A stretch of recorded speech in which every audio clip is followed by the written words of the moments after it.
come be my love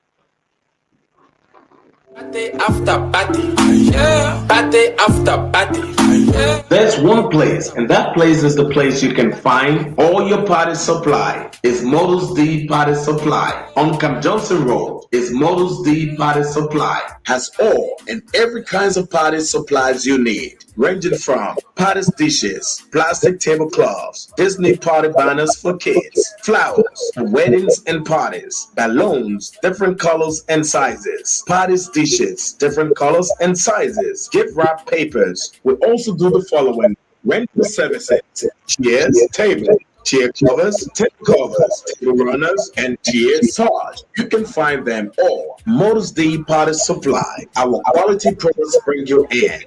Our low prices bring you back. That's why we are Models D Party Supply. Contact us on Camp Johnson Road, Monrovia, Liberia, next to Yes Transport, or call us on 0777-671-814, 0886-777-665.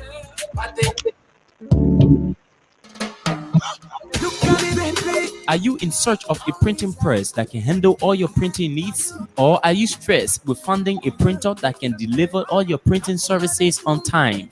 Then search no more. Your answer is Dream Design Incorporated. Dream Design Incorporated is a 100% Liberian-owned printing press that can handle all your printing problems. Our services include high-quality large format printing, oversized printing, digital printing, design and logos creation, and banners and posters printing. We also print brochures, flyers, postcards, face cap, t-shirts, and ID cards. At Dream Design, we pre-finance your work and have a special discount for our customers. We are located at the intersection of Lynch and Kere Streets. For more information, contact us on cell numbers 0776 549 122 or 0886 462 008, or better still, email us via dreamdesignliberia@gmail.com. Dream Design is about time to change your printer for good.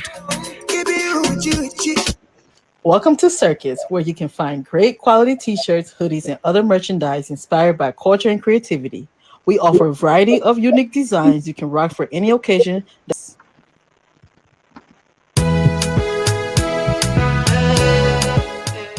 Are you looking for a property to buy or rent? Are you a property owner and looking for a quick and suitable way to sell your properties? Are you looking for a house, an apartment, or land to buy in Liberia, West Africa? Look no further, because Superior Real Estate has all the solutions to your problems. They have beautiful acres of land and comfortable homes for you to buy now. Register and incorporated. Superior Real Estate is bringing honest real estate transactions and peace of mind to all their clients. Located in Pinzio, Superior Real Estate can be reached on 0880 544 111 or WhatsApp them on +231 775 874610. You will not be disappointed. Superior Real Estate. Real estate you can trust. These love they make me shamanya. I'm a little baby, marama. Are you looking for a place where to fix your keys if lost or damaged? Or are you thinking on how to duplicate your home, office, or car keys? Don't worry, because your worries are all over. AutoKey Liberia is the best solution to all of your problems. At AutoKey Liberia, we are specialized in all keys programs and professional in other keys and remotes of all techs. We are located at Say on Time Bourgeois Orland. Find us at Clever Mission Junction, EOW Community. For more information, you can call the following cell numbers: 0777-337-808 or 0886-530-512. Do business with AutoKey Liberia and thank me later.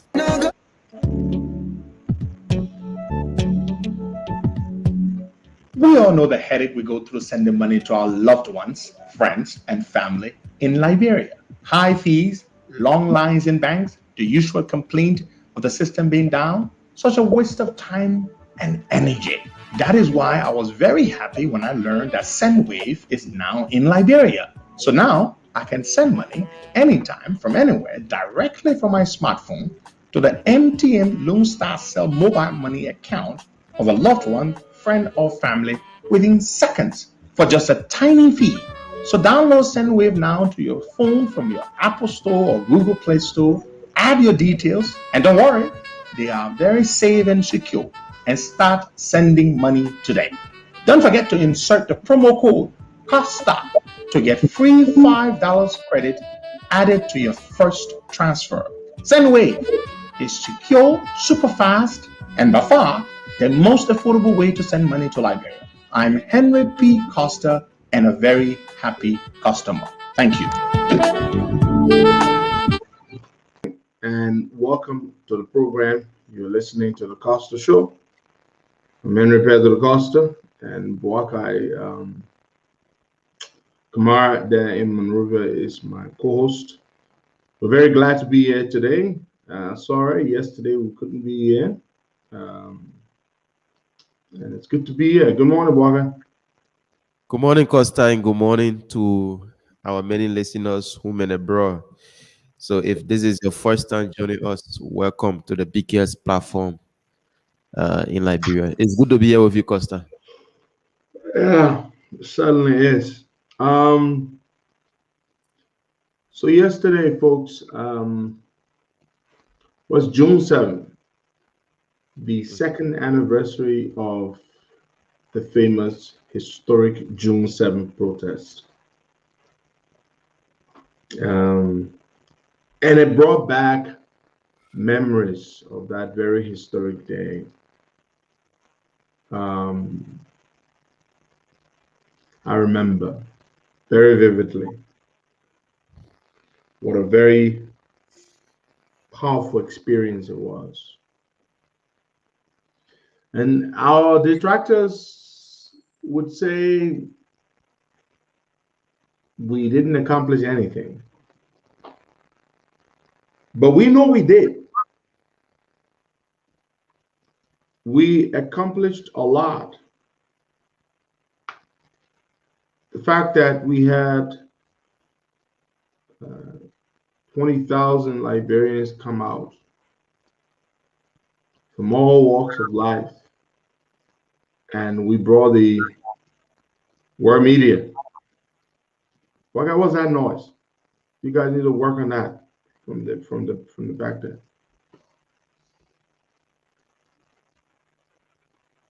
The fact that we had all those people come out from all over the place. It was incredible. That in itself was incredible about it. And then the world media, they came together. They descended upon Liberia. CNN, Al Jazeera, BBC, Radio France International, AFP, AP, Daily Mail, France 24 TV. I mean, you name it. Media institutions from all over the world came to Liberia. The government was so afraid, they shut down the internet. They did all kinds of things. They were scared. They thought we meant to overthrow the government. They had never seen that before. 20,000 people came out and not a single person was hurt. So last night I met a friend, someone whom I have been in touch with for a while now. And I finally met with him last night, and we had dinner. And at our dinner meeting was his cousin. It was also my first time meeting this guy. And we had quite an interesting conversation. And one of the things his cousin said, we're talking about a June 7th protest. And he said, Costa, whether it was you or not, June 7th would have happened and you didn't bring out that crowd. It was not you. You had nothing to do with it. I said, well, I said to him, I said, look, I'd like to agree with you and at the same time disagree with you. He made a point, a good point, a fair point, that the reason June 7th was so successful in terms of turnout was because too many people in the country, the mood in the country was welcoming, was accommodating. People were angry. And I said, yes, I agree with you on a particular count. He said, so the fact that you call the protest does not mean anything. Anybody could have done that. And I said, no. At that point, I disagree with you. I said to him, people all over the world, from Martin Luther King to Malcolm X to Mahatma Gandhi, you name it,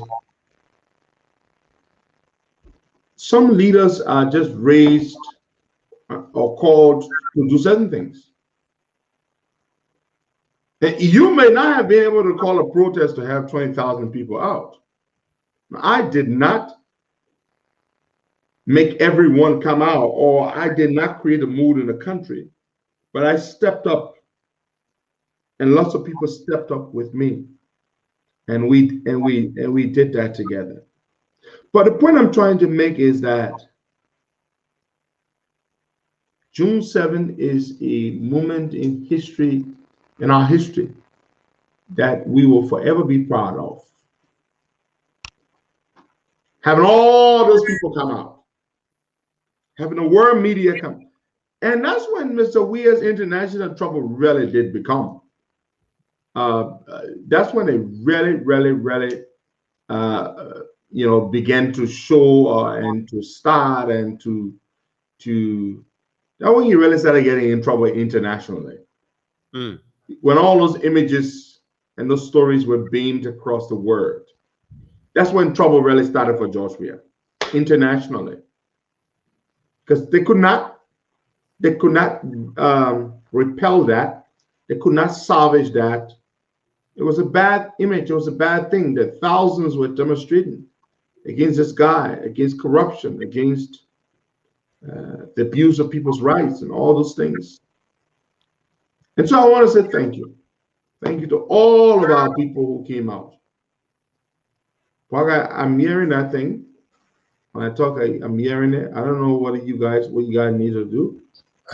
You hear it because there's no sound on the side. Everything is okay. Yeah, but I hear it. How is sounding? Like it sounds like after I speak, it sounds like there's a little bit of voice thing in it.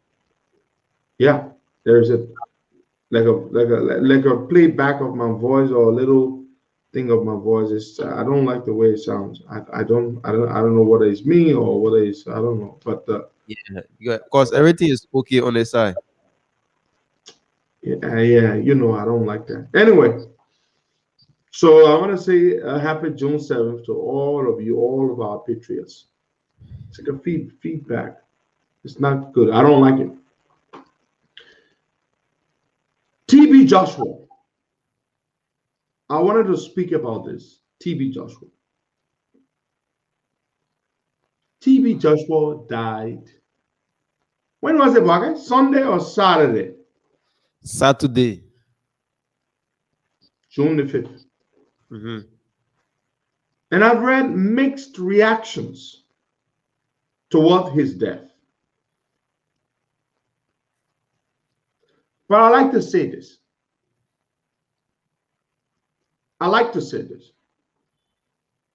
TB Joshua, his death has left a gaping hole in the hearts and minds of millions of people. Millions of people are hurting. And I've seen some people be really, really disrespectful. They've written all kinds of disrespectful things about this man. And I don't understand that. TB Joshua, people have called him all kinds of names while he was alive. They call him a fake prophet. They call him this. They call him that. You know what? I'm in no position to call any man who professes to be a man of God fake. I may not come to your church. I may not be one of your distant followers, but I would not be engaged in that. And just downright disrespectful to the people who are hurting that this man that they believed in as a man of God has died.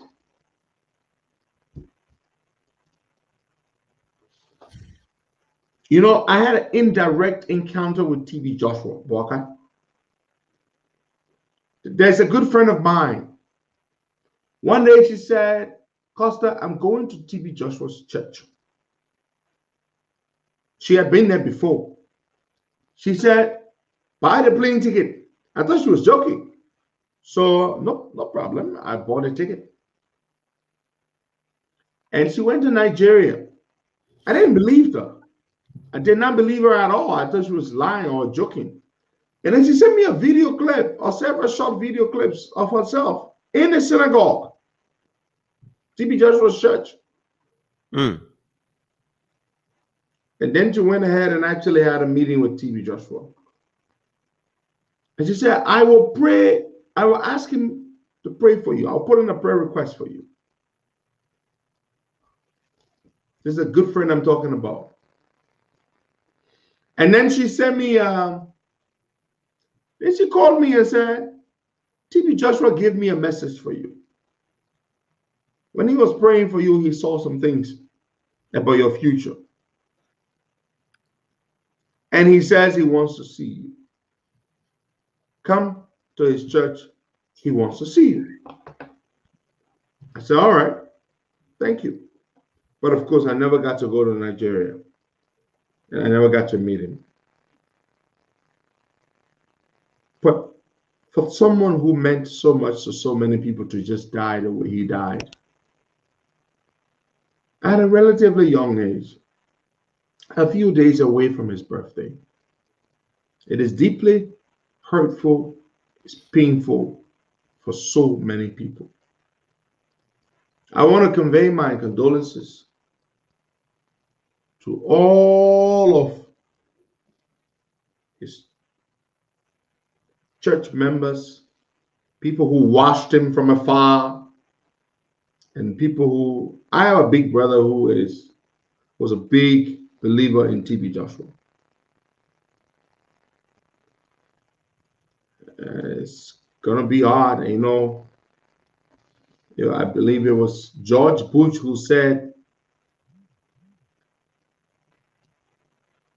some lives are so vivid that it is difficult to imagine them ended. And some voices are so powerful that it is hard to think of them as stale or to imagine them stale. TB Joshua's life was very, very vivid. He meant a lot to millions of people. And even though I was not one of his followers, but it hurts me that he died, and died so young. I didn't agree with all the things he said. On Sunday, I met some people who were saying TB Joshua was telling people not to take the COVID vaccine, how the vaccine was meant to kill them. The vaccine was meant to wipe out the population of the world. That's ridiculous nonsense. But he meant a lot to so many people. I want to say my sympathy, my deepest condolences to all of the people to whom he meant so, so much. May his soul and the souls of all faithful depart to rest in perfect peace. He will meet his maker, God Almighty. If indeed he was a false prophet, as some of you believe, he and God will confront him for that. But my respect. Now, the COP took a decision to remove Mr. Minnie Parker Dumoy from the position as Vice Chair for Administration, and ultimately which made him the acting chairman on the ground in my absence. Now, Mr. Minnie Parker Dumoy is a good friend of mine. I hope he understands that I still consider him a good friend, even though it is my signature on the press release that announces to the public that he has been removed from his position. He remains my friend if he will still have me. He remains my friend. But I do not put friendship ahead of business or working for the people. Sometime last year, I encouraged our people to make Dumoy the vice chair for administration of the COP, the second highest position in the organization. We appointed Dumoy to the position. I expected my friend would do good. My friend comes to the position. Initially, Dumoy was involved. He was active. Then Dumoy decides to not be active. My friend would not attend meetings for months. My friend would not report on his activities as the acting chair of the COP on the ground. Nothing of the sort my friend would do. And yes, I made a case for my friend to become vice chair for administration and ultimately the acting chair of the COP. So my people were very unhappy with me because my friend Dumoy was embarrassing me. He doesn't come to meetings.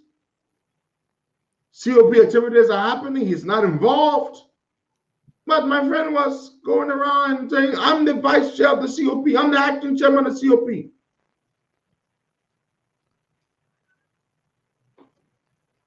So we went to a meeting on Sunday.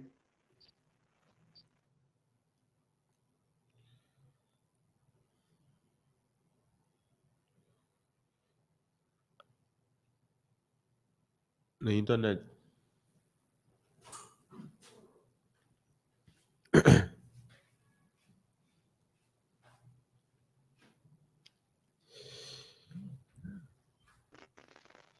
What guy? So it looks like I'm having some internet trouble. What guy, you back with me? Sure. Okay.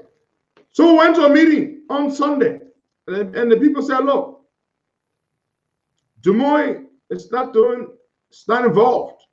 We wrote Mr. Dumoy a letter about 2 weeks ago from the executive committee.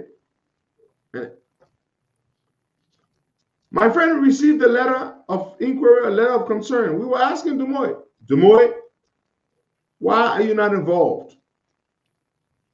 If you have any reason why you don't want to be involved, just let us know. Communicate with us. My friend Dumoy took our letter and published it on Facebook, making derisive comments, disrespectful comments. The leadership of the COP took serious exception to that. Mr. Dumoy never got back to us to address our concerns. So we were convinced that Mr. Dumoy did not care about the COP any longer. He was only interested in the title, Vice Chair for Administration and Acting Chair. So we went to a meeting which I presided over as chairman on Sunday. One of the items was to remove Mr. Dumoy from his position. So we went ahead, we took a vote. It was a unanimous decision. Every single one of the 15 people who attended the meeting voted to remove Minipake Dumoy. And that's how Mr. Dumoy was removed from his position. And then we announced it. So I want to take this opportunity to inform all of you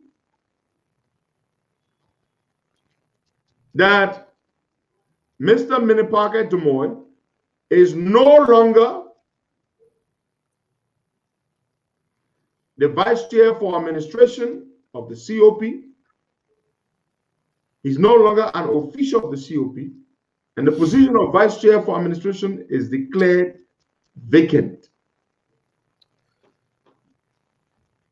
And the reasons for removing Mr. Dumoy, which I just spell out. Mr. Dumoy became very inactive, very delinquent, and we tried to have him explain to us why he refused, and so we decided to remove the man. So he's gone. Yeah, of course. Let me just ask a few questions on the issue. I want to know, when Mr. Minipake Dumoy was appointed as the your assistant, was he given an official letter of appointment? If yes, was he served, or it was issued on social media? Mr. Dumoy was in the meeting where he was appointed. And we appointed Mr. Dumoy. I believe we gave him a letter. And Mr. Dumoy and somebody else was appointed at the same time. And then we informed that we notified the public. Yes, Walker. Yeah. Yeah, what I'm saying is that because I listened to him yesterday on a local platform, saying that he's still serving his position because the COP is not run on social media. He haven't received a letter from anybody officially, and nobody can tell him that he has been removed from his position. That's why I'm asking. That is his business. We remove him from our position, and we remove him from our chat room, our leadership chat room. We're done with him. Nobody will do business with him. So he can continue to say that. That is being childish. We appointed you. We fire you. Like you work for me, Bwaga. When I get up one day and fire you, where you go say, I still work for Costa. And let Costa say, I'm not working for him. I still work for him. You can force yourself to still work for me. You work for the COP. Or at least you were in our position, we fire you. And you insist that you have not been fired. That's your business. That's the way he decides to handle it. It's up to him. But we will not get in the gutter with him. All we know, Minipake Dumoy is no longer in the position that he was in. I stick my neck on the line for my friend. I recommended him to the leadership. There were people who were against it. I supported him. I made a good case for him. And he got appointed. They voted to accept him. Then he turned around. He embarrassed me. He doesn't get involved. He's not involved with any activities. All the projects we're involved with, he does not go to any meeting for over 5 months. Who's going to keep anybody in a position after 5 months of doing nothing? You see? So let a man go make more. One journalist called me and said, we contacted Mr. Dumoy for his reaction, and Dumoy said he is still the vice chair for administration and the acting chairman of the COP. Acting chairman where? What do you know about COP? You don't come to meetings. You don't do anything. We need leadership and guidance for our youth. You are not involved. So we fired the man. The man is gone. And that's history. And if you still want to be my friend, he's welcome. And I still see him as a friend. But when it comes to our organization, we don't play fun. So the VCA position is vacant. We will make a decision regarding who gets moved up to that position. We'll decide that. Yeah, that's how we do it. So we're done with that. Now, CDC went to Lofa. CDC went to Lofa and they are making a lot of noise. They took a lot of people there with them. There's something you need to notice about the CDC Lofa trip. Of all the counties the president went to, Lofa County, the Lofa County delegation was the most militarized and armed delegation. Braga, did you notice that everybody had guns? Yeah. Why did they carry so many guns into Lofa? Because they have heard that. Very armed. And you know, I see some citizens, so anybody can carry arm near the president. According to the law, according to the regulations, and this is not according to me, this is according to the experts. Somebody like Sam Gave, former EPS director, and somebody like R. Carlin, American trained lawyer and police and law enforcement professional. And they said, look, only designated officers, EPS officers, are allowed to carry firearm within the president's proximity. The diamond, they call it the diamond. So the diamond is the actual physical proximity of the president. Only. Not even every EPS officer is allowed within the diamond with firearm. So only trained EPS officers who are designated carry firearm within the president's proximity. Carrasco is not one of them. But let's go back to the issue of Lofa. So, Boga, you are from Lofa, Masambola home, right? Where are you from in Lofa, Boga? Sosambola home. Sosambola home. So, why did they carry so many guns into Lofa? Now, as a son of Lofa, Boga, how did that make you feel? All the guns. Is the president afraid of Lofans or what? You know, previously there have been some rumor that the president was going to be stopped from entering in Lofa County because of the situation with their son. So instead of they going there and have some problem, what they did was that they sent Koji, Thomas Fala, Sir Joseph, and then the mission was that Thomas Fala and Sir Joseph go and disburse cash, go and get more people to come out, make sure that we get a overwhelming welcome in Lofa County, spend some money. Koji, you go and wait for the president right to the Lofa Bridge with your men and other people. Sabu Yune, other people, just go there and wait for us there. Make sure that everything on ground. They carry everybody in the buses and all, Boga. Yeah, president control. So that's just how you're like. And let me tell you, Costa, it's not only about President Weah. The people of Lofa are welcoming, but they know who they want. They know how to play their politics. You will go there. You can be any political leader. Once you say you are going to Lofa, the people will come out and welcome you because they are hospitality people. That's how Lofans are. Yeah. Sure. They're very hospitable. Very hospitable. So, me seeing the crowd in Lofa or people coming out to welcome the president is not strange to me. It happens. Even some representatives themselves going in Lofa, when you see the crowd on the street of Vonyama, you will know what I'm talking And about. all the elders and all the chiefs will come out dressed in their Sure. traditional attire and will present the kola nuts and do all the traditional rituals and welcome you. That's how Lofans are. And let's know that since this president got elected, this is the first time to Lofa. And even it was me, I would have gone out to go and see my president, because this is the first time since he got elected 3 years and a half. He haven't footed, gone to Lofa County. Everybody want to know who this particular person is. The late child said want to see the particular person as president. So they all will come out. That's just how it was like in Lofa. But now our brothers are saying that, oh, they have reclaimed Lofa. My question is, well, they're not saying they reclaim. That's not a word. They said Lofa has fallen to them. Okay, They Lofa. yeah. All right.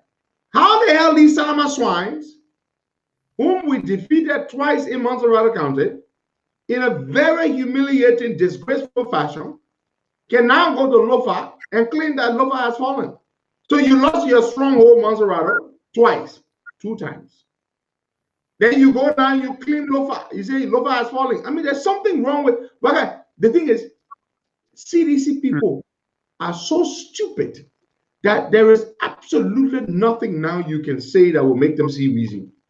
All we need to do is to just remove these people from power 2023. That's all. The fact that these guys will go to Lofa and be bragging, oh, we finished taking Lofa for us now. Lofa. I mean, something wrong with these people. I mean, like, Syrians are people that you cannot be engaged in an argument with because they are too stupid. They don't reason. So engaging in an argument with Syrians is like a fruitless venture. You will not accomplish anything by it because they are just stupid and they are unreasonable. Yeah, the people say Lofa has fallen. They now control Lofa County. They've left Monrovia, Montserrat, which we control now. Now they want to go clean Lofa County, where they've never won any state county-wide elections. And they clean that, they control Lofa County. Is there anybody in Lofa County who was elected from CDC ever? No. No representative or senator in Lofa has ever been elected on CDC ticket. No sedition has ever won even community chairmanship in Lofa County as a CDC person. Nobody. But yet these idiots think that they have claimed Lofa. So let them think what they want to think. Let them believe what they want to believe. Because seditions are that stupid. They are that stupid to think that Lofa County is now theirs. And then you go to Lofa County, the people are hospitable, traditionally and historically known to be hospitable. They embrace you and they welcome you. And then you carry all those guns. What are you trying to show the Lofans? That what, you think they have a plan to assassinate the president? Are you stupid? You think that's how Lofans are? And people are offended by that. I've spoken to some Lofans who've told me they're offended. You know, with all those guns you carry into their place, into their home. All the NTA buses, all those stupiditious you put on them and took them there. Just absolute nonsense. Stupid. The amount of money I was spending in Lofa, I was not spending in any other county. No, Lofa, they spend the most amount of money, Baka, yeah. They spend the most amount of money. They went everywhere, additional money, trying to have people do endorsements. It was not a counter visit, Baka. It was a campaign. What they did in Lofa was a campaign. They didn't go to visit people in Lofa to sit them down and listen to them and hear what they want to say. They went there to campaign. And they think they've won people in Lofa County, which is mistaken. Absolute nonsense. You will see what the results will be in 2023. Yeah, all of guns all over the place in Lofa. Now, that was the thing that stood out for me. You go to Lofa County, you're the president. What, you think because Joe Waka controls Lofa County politically and the Brandon Samaka issue, you think the fans will going, what, they will go kill the president there? What kind of nonsense is that? It just didn't make sense. Now, yesterday, the U.S. ambassador spoke at a program the fourth judicial conference. I'm told that's what it was. And he said a lot of things, but one of the lines he said that struck me is that, and I quote, he said, if one stakeholder is trying to bring the country down or hold the country down, something like that, the other stakeholders must stand up and resist that person. If one person is doing bad in the country, we have a responsibility to resist, to fight that person. Mr. Ambassador, that's exactly what we do here on the Costa Show. That's what we do with the CDC folks. We try to ensure that they're exposed for what they do. Now, I was supposed to have done a podcast during the weekend. I was just tired, Mark. I was just tired, man. You know, sometimes you just get tired, Mark. Yeah, sitting out in front of the camera and talking to thousands of people, it gets very tiring.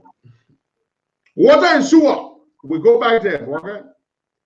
And somebody just reminded me, Ahmed Dabater, thank you. It's right on the list here. Item number 5, Duana Kamara, the damn Salamaswan who's a rogue. Now, Duana Kamara is a water and sewer boss. This guy is a thief. Let me tell you what he did, Waka. He had the NSA get involved. Now, they have called the comptroller in for questioning. You see what we want to do now? They say the man leaking information to the public. The comptroller is not my source. I don't know him. He's trying to intimidate the man. That's the strategy. How can we get this guy to stop giving Costa information? He's not my source. You're wasting your time. You are a criminal, Duana Kamara. You're stealing. Now, Boga, I'm going to send you this recording, which I want you to play,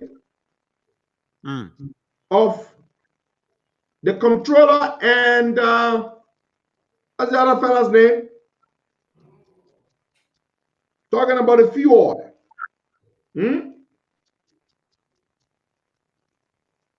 How they store the fuel.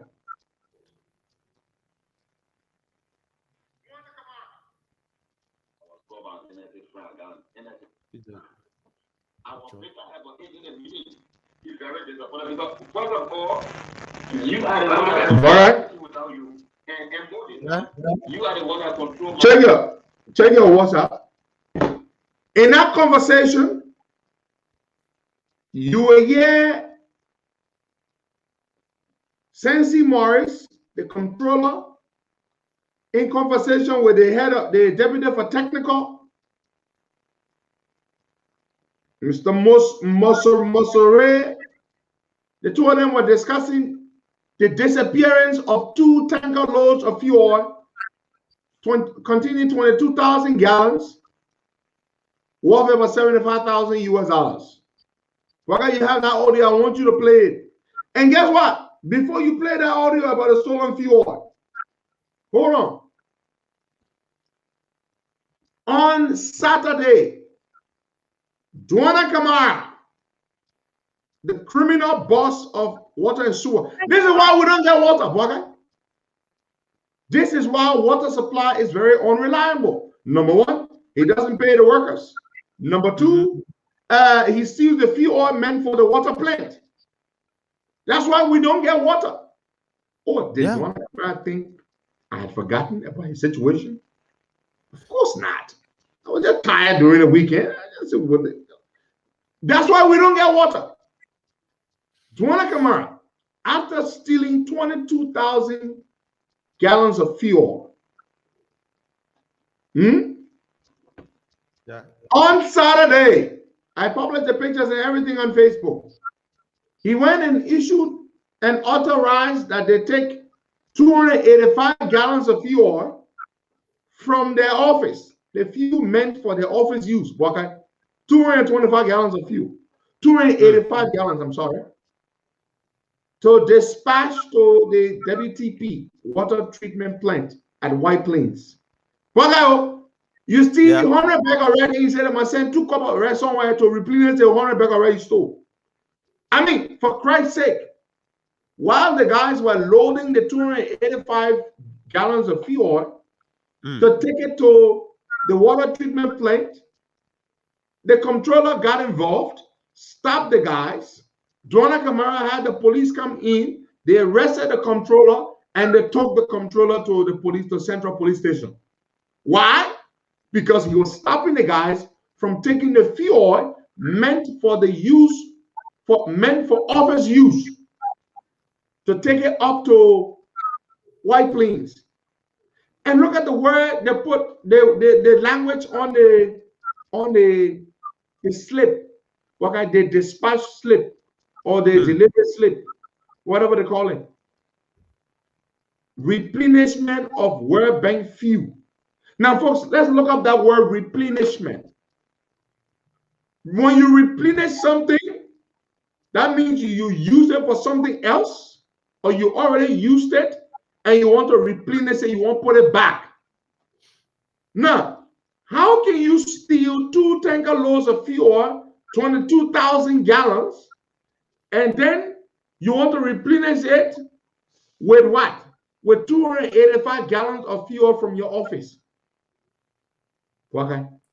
$75,000 US worth of fuel, and you want to replace that or replenish it with what? With 285 gallons of fuel from your office? Play the recording, boy. Play the recording. There's Dwana Kamara that has been in that conversation. Dwana Kamara is there. You can you hear Sensi Morris, the controller, and the deputy for technical, discussing how 2 tanker load of fuel was stolen by the MD, of course. And then, of course, the MD authorizes that they take on Saturday 285 gallons of fuel to replace what? To replenish. How can you steal 100 bags of rice and then you send 3 cups of rice to replenish 100 bags of rice? When you're not your water, you'll be wondering why no water, because the MD is sitting in the fuel and selling it. Please play that recording, boy guy.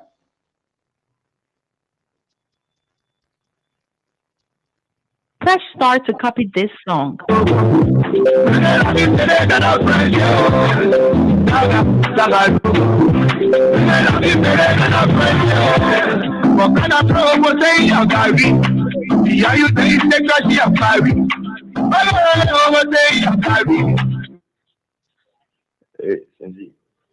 What's up, brother? Yeah. How's everything? My man, we're cool. Something is going on, and you, my brother, I decided to call you to let you know, because if it is true, then another small fire. What is it? I got an intelligence, and Tuesday yesterday, I was called by an NSA friend. Yeah. Okay, I was called by an NSA friend. I got an NSA intelligence and a police intelligence. The whole power belt is my zone. Yeah. All right, and 2 tankers left our water treatment plant yesterday filled with fuel. Last night, one was arrested. And it managed to leave. But my police friend called me. I got police friends all over in Colorado. Called me and gave me the information. The same information my NSA friend gave me. So I called County this morning and I told him what was going on, because if it is true of what I'm hearing, then I will be too very disappointed in him, because he's telling me he doesn't know. And you, my friend and brother, I want you to confide in me if you are aware. If you are not aware, then you need to be aware now that something is happening. And this one part, not small blow. Okay. I need to know where the 2 tankers were being transported, because I already got the information from security info that 2 tankers left our yard late last night around 1 to 2. Okay. Carrying fuel. One was arrested. I'm just hearing this one. But it should be amazing you, because you are the deputy managing director responsible for custodian. But then, what can we do? And I think you must visit the chat room because it's extremely mean. I cannot even stand it. I cannot even stand it, my brother. If something is going on, if you are not aware, then what is happening? Because I got some different feelings when I heard MD stressing on how technical should be the one approving few now. I was better about it in the meeting. We said technical should be the one to approve the few now because he's the one who defend it in the World Bank report. I said no. MD Mosori is the one responsible for administration and custodians of our materials. So he should be the one. You have not noticed something. Anything that comes to a World Bank issue, that man can always eliminate us from there. When you try, then he will say that World Bank. My brother, I got information now that over 20-some-odd-thousand gallons was confiscated. That's the information I got. Over 20-some-odd-thousand gallons. That is around pretty close to 70-some-odd-thousand. And I am not going to take it like that. It's going to cause a real heat this morning. I'm on my way. I just called you to let you know because I will be very disappointed if I get to know that you are in it. Now I'm calling you. You, my brother, I'm not hiding it from you. I'm not in that too. I will be very disappointed because, first of all, you are the one that I cannot do anything without you. And more because you are the one that control material administration. Yeah. So how should material administration be giving out such a few without your consent, my brother? This is where I am very disappointed. And I already told Kante, it's not going to stop it because a whole family will know. I brought in there. So what we need to do here is very simple. I will go and do myself will be part of the inventory. We'll do an inventory on the spot check. Mosori, it's not just a matter of inventory, it's a matter of the trucks that even left, for what purpose and where they are going. It's not just about inventory. I'm just trying to go do inventory. I already got intelligence that 2 trucks left and 1 was arrested. Then you say inventory. We behind inventory. Let's read there. We got evidences, we got facts. And we got information that it is from the top. The top. Nobody does MD. That's what I'm telling you now. So you better get ready. Let's go to the place. I'll get it ready now to make my way to the office. All right.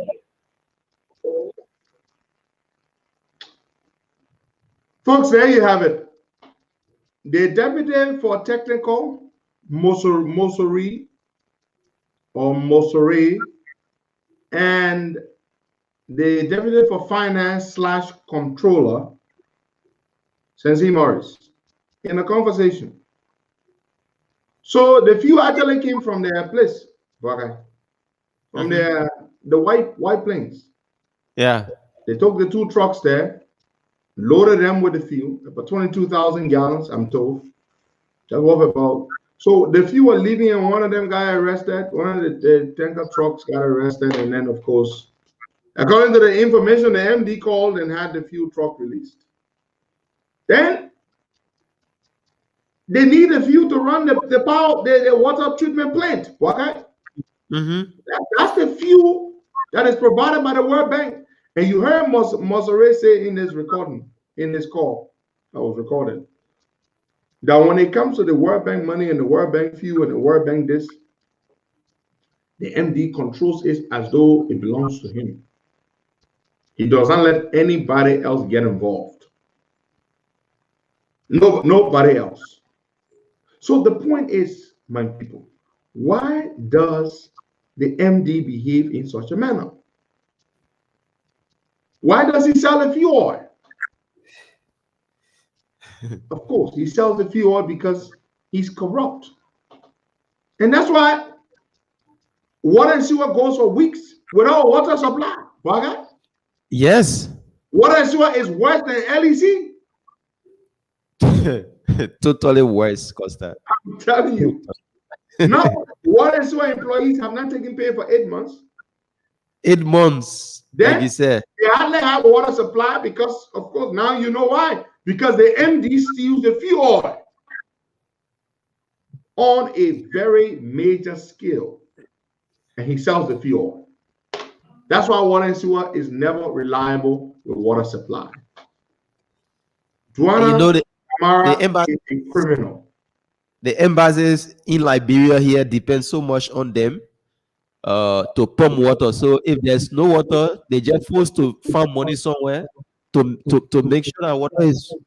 But I know a lot of embassies that don't. The American embassy, for one, they don't depend on Liberian water and sewer for any water. They have their own water supply.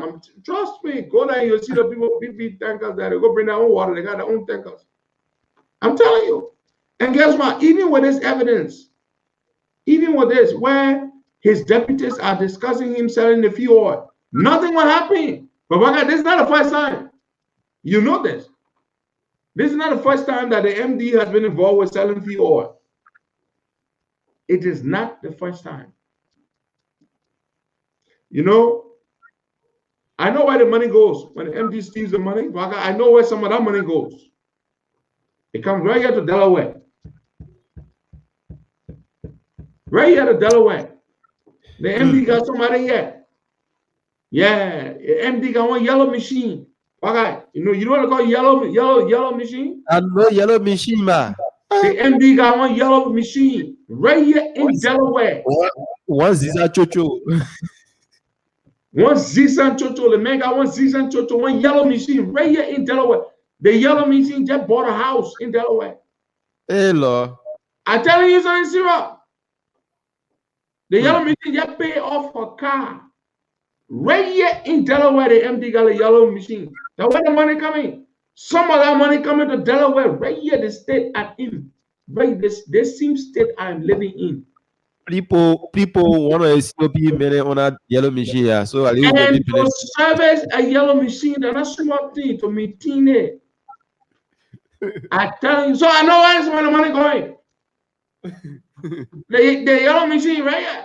I know that D8 or that D6, my man, or that 966, but I know the yellow machine. That is not easy to service or maintain a yellow machine. That's why the MD has to be stealing fuel oil to sell, depriving people of water supply. Because when they ain't got fuel oil, what do? No supply. You can't put a power plant on. Yeah. That's why the MD has to steal a fuel oil. You can't put it now for the $9,000 transfer. Let me send you the recording. I spoke with people from the bank. The MD can explain a story. Today, my man Larry Kennedy's birthday. Larry, shout out to you, and we dedicate today to you, Larry Kennedy. I'm told today your birthday. Eduardo just told me I haven't seen it. Let me confirm that just to be sure. Larry, oh yes, today is Larry's birthday. Larry Kennedy, happy birthday to you, my brother. And we'll celebrate on Friday when you guys come on the show. But happy birthday to you. While you are recording, Costa, there have been this internal wrangling at the National Housing Authority. I received several couples of calls from there. The MD and the technical director, they have been. She live up at Brown and who? And she who make it boss? The technical director, I just don't know the person name. Okay, fine. You don't know any, it's okay, but just go ahead. Mm-hmm. So there's an issue about trust. Cedar Coffee Brown don't trust the technical director because, according to her, the person is taking information from the entity and carrying it to the president to undermine her. So there haven't been no good working relationship. Okay, the person's name is Henry. Is a guy. His name is Henry. Mm-hmm. Henry is taking, according to her, Henry is taking information from the entity and carrying it to the president because Henry is in close relationship with the president. So now her fear is that once Henry is doing that, the president may probably want to remove her from her position. So what has she done as a result of that? Well, tell me now. Let's get to that part. Mm-hmm. So what she's doing now is that she's trying to put stop to Harry being close to the president. So now she herself too trying to take action on Harry by making Harry not to get control of certain things in the entity, not to function well in the entity. So since that thing started happening, Costa, there haven't been no good working relationship in the entire national hospital. The people get allowed that little stupid personal vendetta and to get in the way of working, of doing work. Costa, investors, there is no investors going there. Absolutely. Nothing is happening right now.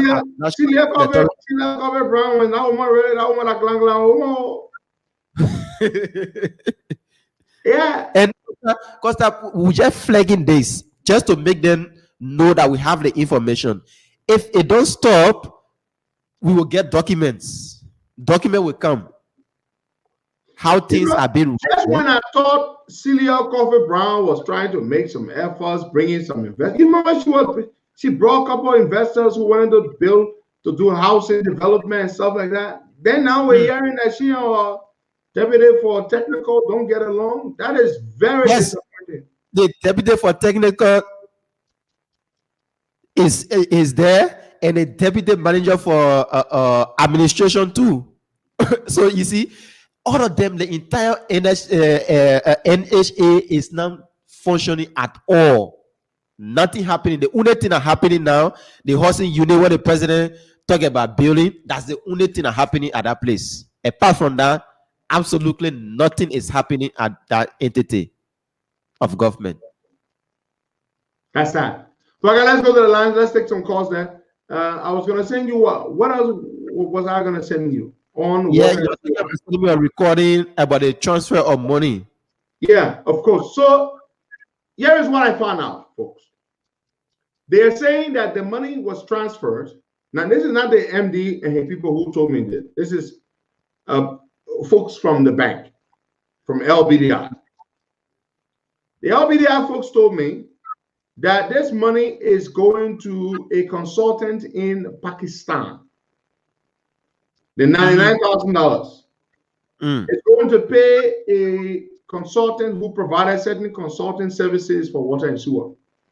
Okay, so now we hear that kind of money needs it. So even if that is true, because this came from a good source, but if that is true, you're paying a consultant $99,000 in Pakistan, what could he possibly have been consulted about? 99 grand to Pakistan. And so I kind of, and the point about it is that the comptroller didn't even know about the transaction. That's the point. Wow. And the comptroller is a member of the procurement committee. So if you pay a consultant, that means it's a decision that was reached by the procurement committee. And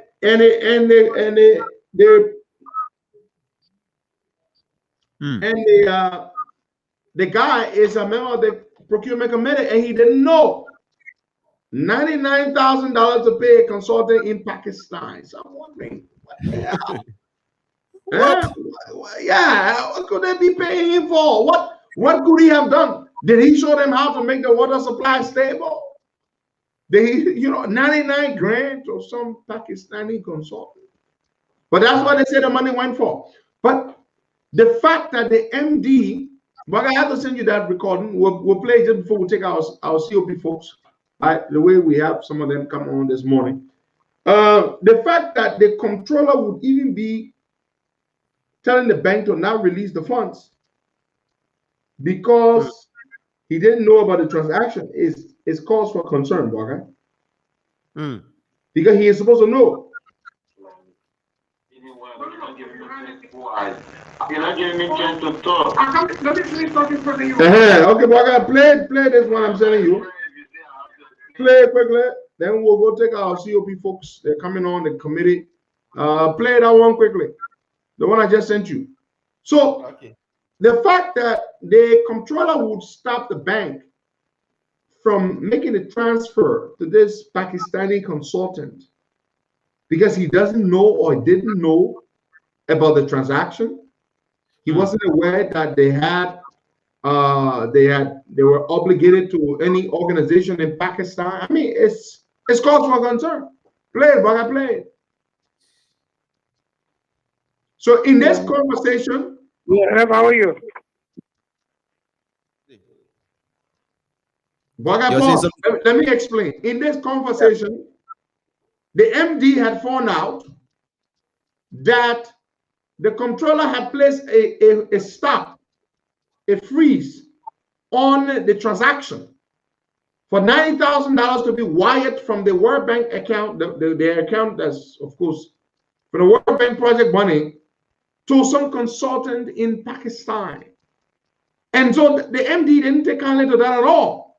So he called the controller angry as to why the controller plays a hold, because they called and the bank people told me what to do is, if you are a signatory to the account, a major signatory of that, and when they see a transaction and your signature is not there, the bank will call you. The bank does not call people whose signatures are already on the document. Okay? It calls people whose signatures are supposed to be there but are not there. Waga is signatory to this account. Waga is supposed to sign this transaction. They call Waga, we don't see your name on this thing. Or should we proceed with this transaction? Waga said, but I don't know about this transaction. Put a hold on it until I make inquiry. Yeah. So now the MD calls the guy. My man, why you stop the transaction for? Eh? You think that money there? That money gotta go. Play the recording quickly, then we'll take our folks there from the COP. Play, brother, please. All right. So the Joanna Kamara, the criminal man, the few rogue who got a yellow machine that he got a service and bypass for, is the one in conversation with Sensi Morris, who is the controller, who put a hold on a transaction. Hey, Jay get it to me on 99,000 consultant fee. Yeah, that consultant fee to Pakistan, 99,000 US. That's what the bank people told me. Somebody in the bank told me this. What I show people play, Baka. No bad, thank God. Yeah, I just got something from the bank where your ID payment. It just got to me, so the Minister of Finance was concerned, but I've already authorized the payment on now. And then the bank president is aware. So we've already authorized, the Minister of Finance is aware. And they just wanted to understand why was it stopped, but I just saw your letter this evening. Yeah, it was 9 days. And if there's fees that will incur on this, the government is asking that you will have to explain the reason why. Because if you had this, I think I can explain the reason why, but you're not giving me chance. But you're not giving me chance to talk. Let me finish talking first, then you will come in, Sisi. Please. Okay. Because I'm not afraid if you say I have to explain. So I can no, but MD, don't be putting fear in me because you know I will not be afraid. Finance minister can even ask me, I will tell him why. I'm not afraid of anybody. I can even tell the president why. So don't make it look like a fear. I give reasons. Moreover, my intervention is only not just a day. It was just 3 people yesterday. The bank called me for confirmation, and I said I don't know about the transaction. So please refer the sender to me. So it was not something that I told the bank not to pass. No, they asked me for confirmation. The impression the bank gave. No. They asked me for confirmation. I say I do not know about the transaction. So refer the sender to me. Let me understand the nature of the transaction before I can confirm. So I'm yet to see the sender. Okay, but it was on the basis. It was on the basis of that. I've authorized them to proceed. Well, the government does not be in it. Well, MD, it is. I wrote you to let you know about my involvement and how I wanted to see the transaction before I give any confirmation. Next time, I beg you, my brother, hold your fire. We appreciate such thing like this to let me know here. I'm gonna know we are working here fine. But I think I see what you did. I appreciate your letter. That is good. But how you say I didn't let you know now because I wrote it? No, but because everybody in the building said you told everybody People came to me and said, "Sensi, then say you took money, you deposited in your personal account." Who said that to? Who said that to you? These are the gossips that we need to bring out. If somebody said that to you, take care. It's all right. Thank you. if somebody said that to you, then let the person be exposed because I never. I'm happy that you got the clarity. So wherever you were, you clarified it. Thank you. No, I don't have clarity yet. The fact that you. No. The appropriate authority will respond to you. I like what you did and what's supposed to be happening. Okay. Anything you in doubt of, you're right. All right. Very good. Okay. That's how we're supposed to run this place. If you're not satisfied, you're in doubt of anything professionally, just put it on paper. Yeah, that's what I've done. This is the way we're supposed. This is when I saw it. I said, "This is what you've done, and this is the appropriate thing to do." Okay. But I've already authorized it, so just let you know that. All right. Thank you. Okay. All right. All right. Well, folks, there you have it. Librella, interesting country. Says younger married worker. I see her laughing. So, folks, this is the controller. When they say controller, they're not small to your pocket. That word controller. That is the man who controls all the money in the organization. If the controller not know that he's sending $99,000 to Pakistan, something wrong somewhere. The controller not know that he's sending $99,000.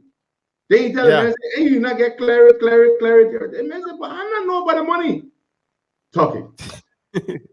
My dear sister, Young Marius, good morning and welcome to the Costa Show. Good morning. Good morning. Thanks for having me. Good. We have Mother Margaret Dyson, but her video is just loading. Mother Margaret, are you there? It's trying to connect with her. It's trying to connect her. Younger, we're glad to have you and Mother Margaret Mapu Dyson this morning. And is there somebody else who should be joining the two of you? No, it's just us two for now. Good, and the two of you can definitely handle this very effectively.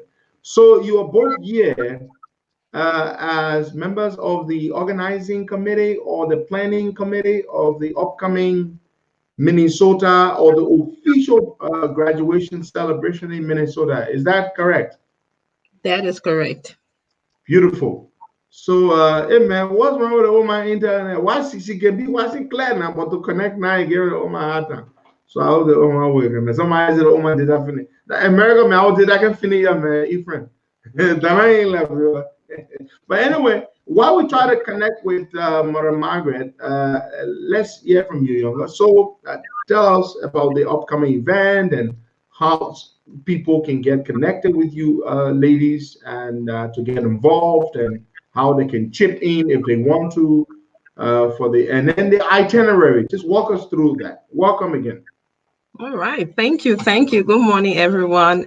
Thanks for having us this morning. I am honored to be part of this committee. On behalf of my chair lady, I have my colleague, Margaret, that will be joining us. The event is scheduled for July 9th through the 11th. It's a 3-day event in Minnesota. It's been hosted by Minnesota and given by the Midwest chapter of the COP. Itinerary for the weekend: Friday night, we have the meet and greet. Saturday is a catered dinner at the Holiday Inn in Otsego, Minnesota. And then Sunday, we have the cookout. I'm excited. This is a fun-filled weekend. We will be celebrating one of our own, our son, our brother, friend, and leader. In today America, where Black men are being, murdered every day. Personally, for me, this is a celebration of Liberia. Liberia wins. And I tell people every day that when Henry filled out that application at the university, country of origin, nationality is Liberian. And so another Liberian man is educated. That is a plus for our country. So we are asking all of us to come along. No position, free position, opposition, CPP, COP, it's all about Liberia. This is another Liberian brother. There's another fella that has been added to our cap. So we ask all of you to come and be part of this event. Okay. There are... Go on. Okay, thank you. There are two key things that I would like us to look at the excitement with this program, we have two special souvenir items. When since Margaret Cameron, she will speak more about that. The two items, one, we will be doing souvenir booklet. And with this booklet, it's very detailed, very thorough, and I ask everyone to be a part of it. The souvenir booklet, we have a bio about Mr. Costa, tell you where he's been, how he got to where he is. It will also tell you why we love him, why we honor him. And so for people out there who wonder, because even at times as lovers or supporters of Costa, we struggle over and over trying to explain ourselves why Costa. So these souvenirs should do that magic for us. And I think it's just a good resource for everyone to have. So if you ever have the question, you can always go back and people can see, why we love Costa, why we honor him. It will also include pictures of his road to success, how he got from where he was to where he is. And so it's a really, really great to have. The program is in Otsego, Minnesota, and I know there are a lot of people that may want to come that may not be able to make it, but this gives you an opportunity to send your personal message to the leaders. So I want you to see the souvenir booklet as the national graduation card. Send your message. If you have a business, this is an opportunity to get your ad out there. If you want to send your personal message, that's great. It's for a one-time minimum fee. So for business or for individual, you can sponsor a page. A page is $200 for full page. You can write what you want. However, I must say, the content is subject to editing by the committee. So it has to be appropriate. The wording has to be appropriate. So we have a page for $200 for businesses. You have an opportunity. And I see a lot of people, selling food, a lot of people on Facebook. You have your purses that you sell. You have your small business. This is an opportunity to have all that information in one binder. It's a 40-page booklet. So it's strictly on first come, first served basis. So the earlier we get in, the better. Send your personal message. Your business ad is $200 a page. Half a page is $100. If you have a business and you just want to put your logo, for example, if you do t-shirt printing, you can just put your logo and say contact Younger. I do t-shirt printing. We can get 5-10 logo on your page. A logo, advertising a logo, your business will be like $75. So we have flexibility with the pricing. Going back to COP, we know what our commitment is. This is our program. So all COP, I ask you, we need all hands on deck. Definitely reach out. For supporters in the general public, we are still looking for donation. This is our event. We don't have money saved for it. Everyone is chipping in to be part of this celebration. So whatever you can do is highly needed at this time. Again, going back to the booklet, like I said, is information fill. So there is a tool for us, even critics of Costa. Maybe take a look at it. Maybe you will have a change of heart. Maybe you will understand why we love you, or maybe you will find a reason to even hate him more. So definitely don't miss out on this opportunity. Definitely get your personal message in there. I was saying to people out of the country, even if you have business in Liberia, any part of the world, because this is a permanent document. Most time when we at a hall, everybody wants to, take that microphone and make that speech. This event is fully catered, so we will be limited time-wise. So, and then even at that, when you have 20 people holding that microphone to speak, everybody don't, remember everything you said, but at least taking your time to personalize your message, writing it even before the day of the event, even after the event is there. So tomorrow when I lay on my couch, I can always, reference that material. Like, you know what? Let me go through this and see what the person has to say about the leader. Or, where can I get purse from, or where can I get the next outfit or the next food? So this is a great resource. I would want as many businesses to be a part of this event. This is a one-time thing. There won't be another BA graduation for Mr. Costa. So we need all hands on deck. Definitely come and be part of this. We I see. So I wanted to find out from you, but Margaret is going to call via WhatsApp because for some reason the internet is giving her trouble. She can't connect. There are those out there who might not be able to come, but would like to contribute because all of this is being paid for by you guys. I have absolutely nothing to do with this, and is your initiative entirely, for which I'm deeply humbled and grateful. How can one contact the team if they wish to make a contribution, whether material or cash? Could you kindly provide that number? Maybe we can put it right there under the feed, under the live feed, contact number or an email address or something like that. How can people get in touch? Oh, thanks for that question. Certainly. The flyer was sent to Sis Margaret. She was trying to pin it this morning. So send me the number. I'm gonna pin it right there. There is a flyer. Yes, she did send me the flyer. Yeah.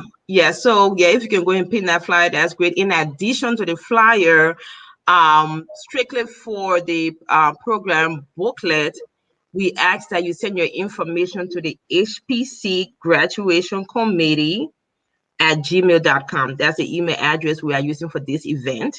You can also reach me at 404-966-5209. There are additional numbers on the flyer you can reach. So if you have any questions, any concerns, definitely call one of us, text, email me. That is the Graduation Planning Committee information there. HPC Graduation Planning Committee at gmail.com. So what the process is, if you have an ad, you have pictures, go on and send it to that email address. Once we view, we'll reach out to you, get your payment, go on and submit that to the vendor. Now, I was saying something earlier on. If you have a business and you do not have, and you want to be part of the process, but you do not have a logo, our vendor is willing to work with you. He will create your logo at your cost, and then we'll be able to publish your logo in the brochure for that minimum fee. Thank you. I just pinned the information there. Let's see. Mother Margaret is trying to get on again via StreamYard. Let's see where we can connect with her. So, folks, the number is here for those of you who are listening but not watching, because not everybody's watching. There are thousands who are listening. Let me just see if I can try to talk to Mother Margaret. If you want to get in touch with the committee, you can do so via email and via phone. Do you have a Bogey? Yeah, I'm trying to get up. Mother Margaret. Good morning. Don't tell me even the phone is giving giving her trouble. Yeah. Why? Yeah, why? Bogey, you gotta call. Or you know what? If you can't, I'm gonna call her from here. Huh? I'm gonna call her number from here because I don't know. It's easier from your end. I don't know why you're not getting her. Let me call her from my end here. Hello. I think we got you now, guys. Can you hear her? Yeah. Okay, good. Mother Margaret, we got you. We can hear you loud and clear. Now, sorry about the connection issues that you're having. Yeah, me too. I'm sorry, but good morning to all, and thank you for having me this morning, having us on this morning to talk about your upcoming program. Since Younger had explained to you guys our souvenir booklet, another new thing we added this year is an African attire. An African attire. We have lapas that are beautiful lapas that we're going to be selling for $20 a lapa for anyone who is, for all members and anyone who wants to buy, and all those who are looking forward to just having something to wear along with everyone else. And this time, instead of our t-shirts, which are very good, we are going with the lapas, and they're going to be $20 a lapa. And I just want to talk to everyone out there who want to be that uniformed with everyone else. You can wear your lapa to occasions, and the occasion you're having, it's just something to remember this occasion by. So that's one of the things we're going to be having. Beautiful. This, before you came on, says Younger just give us the itinerary. This is going to be a very fun-filled and very exciting weekend. It's 3 days in a row. What? A Friday and Saturday, and then what? Sunday? Younger, did you say? Yeah. So Friday is the meet and greet. And then Saturday is come and be pampered night. So everybody come elegantly dressed. So our women going to take time away from the kitchen. They're going to come get pampered and get served. And then Sunday is the country chop day. So that's when you have your Betalian fufu, your GB, going to get down and really do the traditional stuff. Speaking about the lapas, it's not custom made. So Henry Costa picture is not on the lapa or anything. But it's unique in the sense that when I open my closet 2 years from now, I will remember, oh, this was the lapa I got, for the leader graduation. And you can use that at any event. You know what that means to you personally. So when you get out and you see another person wearing that lapa, it sends that silent message. And that, it makes that connection. So, and that's, so that's why we felt it was a good thing to move away from the t-shirt, for now. So it won't be a one-day event. This, this is a lifelong thing. So definitely get that piece of fabric, add it to your wardrobe, and you can use it for any event. It's just $20. It's in limited supply, so make sure you get it as fast as you can, because once it's done, it's done. Mm-hmm. So, Minnesota, I mean, this is going to be incredible, and we're looking forward to this. This is from the 9th, from the 9th to the what? Friday the 9th, Saturday the 10th, and Sunday the 11th of July. Beautiful. And may I add to that, it's a first come, first served basis, so hurry up, get in touch with us. The number is already pinned on there. Call us and let's get our lapas. If you want your lapas, I know everyone will love to join in. And let's have a good time. Let's celebrate our hero. Thank you so much, ladies. Is there anything you ladies want to say before we go? Perhaps we should do another interview at the end of the month, at the end of this month, just to go over what we've done here, what we discussed. And because then it's going to be a week ahead of the event. Certainly, we will love to be back. Henry, I did send you the flyer. Can you go on and pin it in there, because it does have additional information on there? I will post the flyer. It can be pinned. It cannot be pinned here. Yeah, you can't pin a picture, but I will post it. Got you. Sounds great. I will do that. Okay. But Mark, thank you so much, and thank you, Sister Younger Murs. So, anything you ladies want to say in closing before we take leave of you? Thanks for having us. Enjoy your day. All thanks to you. I mean, you ladies and the gentlemen, you're doing something incredible. I'm very humbled by it, very deeply humbled by it. Thank you so much. So let's get a closing, and then we'll come to Mother Margaret to get her closing as well. Yeah, thanks for having us. Have a great day. Definitely, we need you to chip in. Businesses, again, individuals, put your ad in the program souvenir booklet. For people who could be a message, could be, your ad. Definitely, we are in need of donations, because the event is catered, so we are paying per head. But it's a really, really nice place. And for those of us who will be attending, you will not regret it. So we are looking forward to hosting you in Minnesota. They know we do it big. So we are preparing to host you. Thank you so much. Madam Margaret? Yes, I have spoken to a couple of my sisters out there who do their cooking. Some of them have their businesses already registered, and I have spoken to them if they are interested. They are also welcome to buy a page in our souvenir booklet, and also to my mothers out there, all the mothers of Emma Costa, you out there.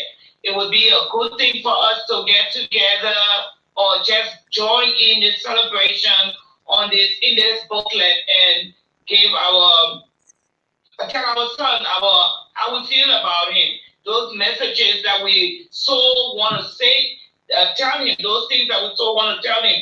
We can buy a page, we can buy a spot, we can buy 2 pages if we love to. Just something to show how much we care about it, how much motherly love we have for this young man. So that's just all I have to say. And hopefully the next time I'll be able to get my video right and then you can see my face. The next time we'll sort that out. Thank you so much. Henry, I'd like to add something real short. Sure. If we could go, I follow the celebration in Delaware on Facebook. I see people had a lot of comments, but most of the comments are sure you have difficulty going through those 1,000 comments to see what everyone wrote, right? And some of them may have been deleted by now. So definitely there's an added value having your personal message in that permanent document compared to just putting on social media. If your account is hacked or anything, that goes away. So definitely take advantage of this opportunity, everyone. Thank you so much, sis. Thank you for doing You're welcome. Enjoy your day. Okay, bye-bye. You as well. Thank All you. right, so folks, there you have it. Baga. Let's take a few calls then. Our folks they decided that they wanted to celebrate this graduation all the way there in Minnesota, and looking forward to it. Very humbled and grateful. But we're gonna sort this thing out, man. This little feedback I'm getting.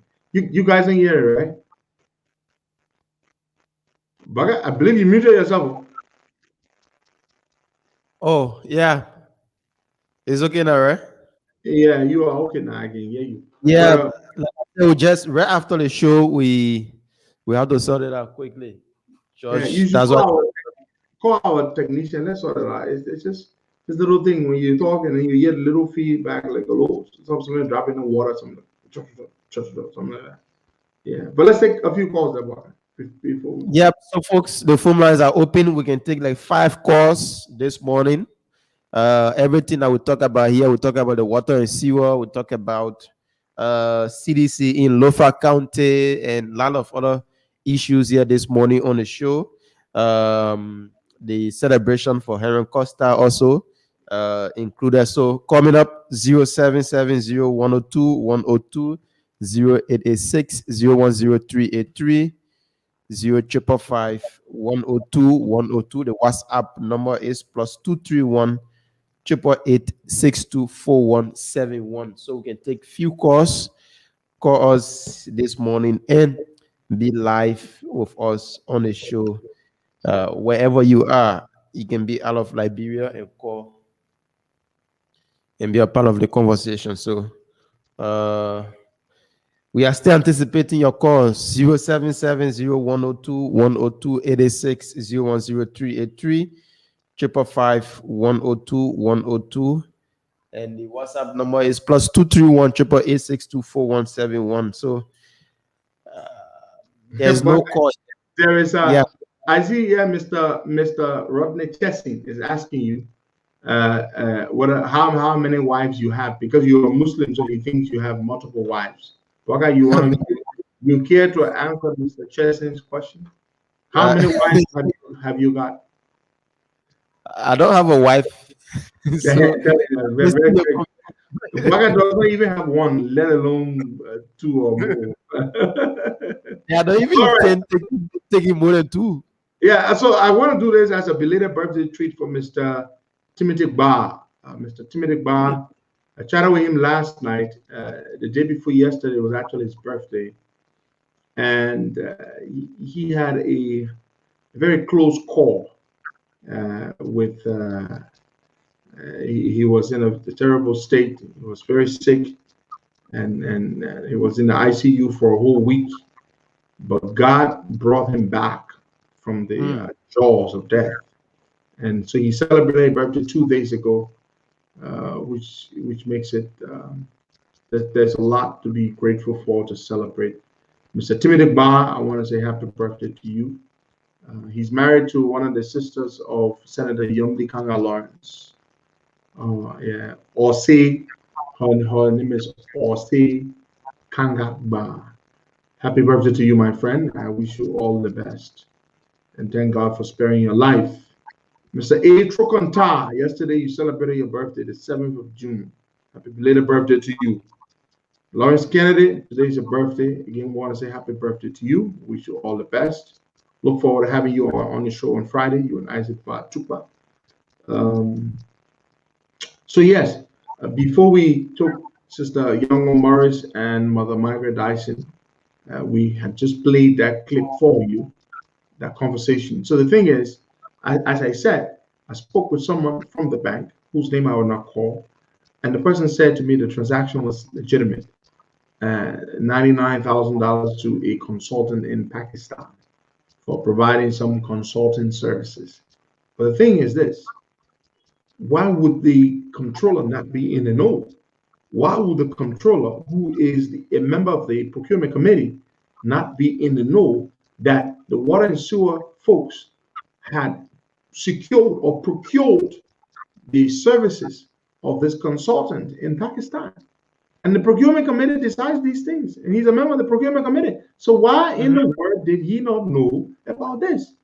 Yeah. And of course, we also published that letter, which that particular memo, in which the acting board chair at the time, Kevin F. Collins, wrote to have to change the signature mandate, because what they've done is that Mr. Amos G. Wallaby Sr. I want to say happy birthday to you, sir. He says today is his birthday. Mr. Amos G. Wallaby Sr. Happy birthday to you, sir. We wish you all the best. And may God grant you many more birthdays to come. Enjoy your day in peace and happiness. So the thing is, why did the controller not know? Because the controller is kept out of the loop. Why is he kept out of the loop? He's the controller, but for Christ's sake. Yeah. He has to know. He's a member of the procurement committee. So if you hire a consultant, the controller must know, because it has to be part of the procurement plan. Yeah. So it's just sickening, and it's just sad. It is already past time, so we're gonna wrap it up this morning. Thanks to all of you. Thanks to you all for watching. We're grateful to be here. Sister Diana Chelsea Tibley, good morning to you there, all the way in France. Mr. Rodney Chesson, Rodney Chesson, hell of a man. Man, that's one man. The man was asking how many wives you got. Yeah. You don't want to get Rodney Chesson started. Very colorful, interesting man. Rodney Chesson, good morning to you there. Brother Roland Yima, our chair for the North Dakota chapter of the COP. Brother Yima, good morning. I know I'll see you in Minnesota, right? Brother Roland Yima, am I seeing you in Minnesota in July? So you see, it's going to be a fun-filled weekend. These folks have gone ahead and they've made all these arrangements and they've done all of this incredible stuff, and I'm deeply humbled by it. I heard Mr. Chesson say when the ladies were speaking, I heard him say Costa Republic. Of course not Costa Republic. I am just a humble servant of the people, and the people stand with us and they love us. That's all. And I heard him call me the dear leader. That's how they call the leader of North Korea, Kim Jong-un. I'm not the dear leader. I am just their servant, their humble servant. That's what I am, their humble servant. And they happen to love me, and I happen to be very grateful for that. That's all that it is. Nothing more than that. It's an incredible blessing. When people love you, it means a lot. It means a lot. So we're very grateful for that. And I see Yasa Bue Sadie. Yasa, do you live in Minnesota? I heard you say you're going to be off. You will be at the Minnesota event. I look forward to that. Brother Samuel Sakama, shout out there to our folks in Australia. I can't wait to come to Australia. Certainly not this year, but definitely next year I will come to Australia. Samuel Sakama, you have my word on that. Before the end of the first quarter of 2022, I will visit Australia. We've got lots of wonderful people up there, and I cannot wait to come to see you all. I can't. Oh yes, Yasa says she lives in Minnesota. She's going to be off. She's going to be there. Yes, I'm coming to Europe this year, God willing, definitely. So we do Europe this year, COP Europe. We're coming, and I'm working with the COP Europe folks, and the chairwoman, Frances Power, hard-working woman, and her folks there, Dave Allen, Tina Brooks, and Testimony Doga, and Dave Allen, and all the other wonderful folks there, brother Kamara, and all of them. Looking forward. My dear good friend, Alaska Mo Johnson, good morning to you, my friend. Muna Koti, yes, one of our strong people there in COP Europe chapter. I'm looking forward. I'm definitely coming to Europe this year. Oh yes, I'm coming to Europe before we go to Liberia in December. So we go to Liberia in December with a high-powered delegation of no less than 15 members. I can say to you with utmost certainty that the trip to Liberia will be 15. That delegation size is larger than the Liberian government delegation to Washington to America. The Nanapubu Plateau delegation is a major high-powered delegation. Mr. Thomas Antumana, thank you very much there. He's our chairman of the Maryland chapter. Mr. Antumana, we should plan an interview this week, maybe on Thursday. Come on Thursday. Let's talk about the Maryland chapter. He's doing very well. He already has over 35 people in their chat room, the Maryland chapter.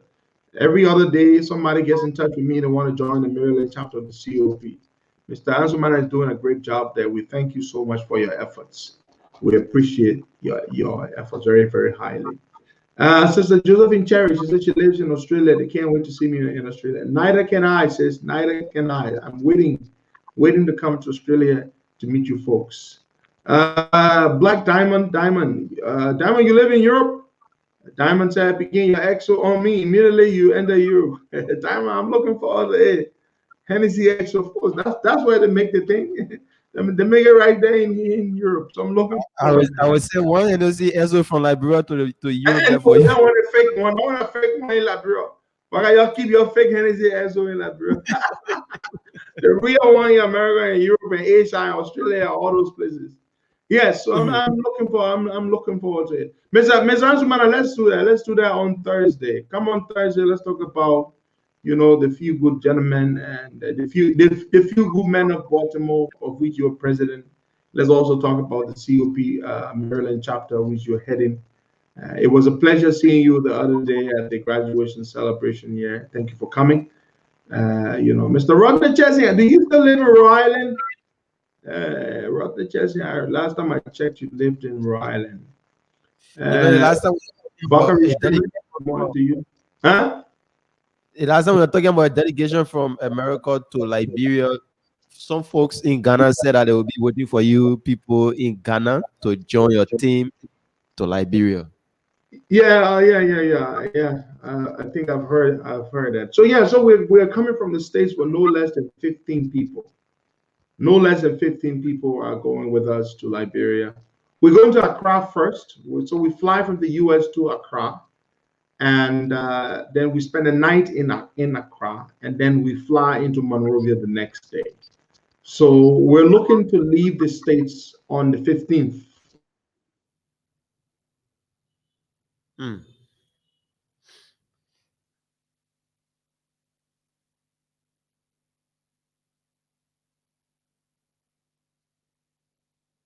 You all. Bugger. Was it your internet or what? Yeah, it was the internet, but it's back Warren, over. Warren Dumba, good morning to you. Brother Nehemiah, Human Commander, all the way there in Australia, Newcastle. Looking forward to meeting you and all the wonderful folks there in Australia.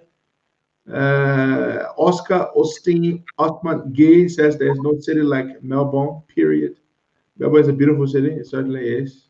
One of the iconic cities there in the world. Abraham Sano said, we want to see you in UK.